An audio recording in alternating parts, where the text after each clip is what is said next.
तर बघा भाजीला जाऊन आली या. तर भाजीला ह्या बघा मी काय आणलं या, कोथिंबीर आणली या आणि ह्यातली थोडीशी खुडून ठेवली बरं का, मोठी होती गड्डी, गावरण होती चांगली. आणि ह्या बघा इकडं शापू आणली या.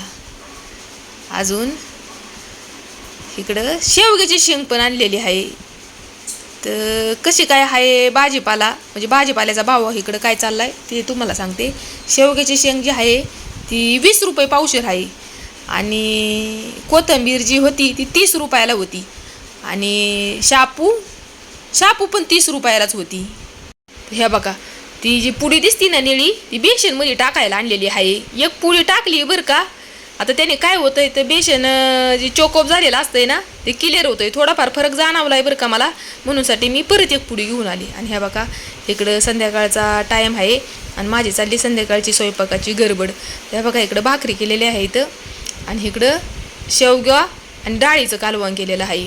तर बघा आता काही लोक मला म्हणतात की कालवण कशाला म्हणतात, तर आमच्या तिकडे ना पातळ भाजीला कालवणच म्हणतात बरं का.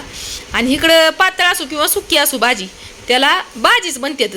आमच्या तिकडं तसं नाही बरं का, पातळ भाजी जी असते त्याला कालवण म्हणतात आणि सुकी भाजी जी असते या मेथी शापू पालक सुकी आपण करतो तर त्याला भाजी म्हणतात.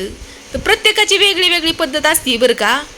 आणि आपण आपल्या जी लहानपणापासून जी भाषा आहे तीच बोलतोय, बरोबर का नाही. आता मी पुणे सिटीमध्ये राहते पण माझ्या भाषेमध्ये काही बदल नाही बरं का, आहे तीच भाषा जी आहे माझी खेडेगावची तीच आहे. तर बघा दुसऱ्या दिवसाचा हा व्हिडिओ आहे आणि मी गेले होते दवाखान्यामध्ये. आता दवाखान्यामध्ये कशाला गेले होते, तर माझा थायरॉईड चेक करायला. तर तिथं माझा थायरॉईड तर चेक झालाच, पण मला सलाईन पण लावली. डॉक्टर म्हणला की तुम्हाला लय अशक्तपणा आलेला आहे आणि BP तुमचा जरा थोडासा कमी दाखवतोय, म्हणून एक सलाईन चढावली त्यांनी मला, आहे का आता.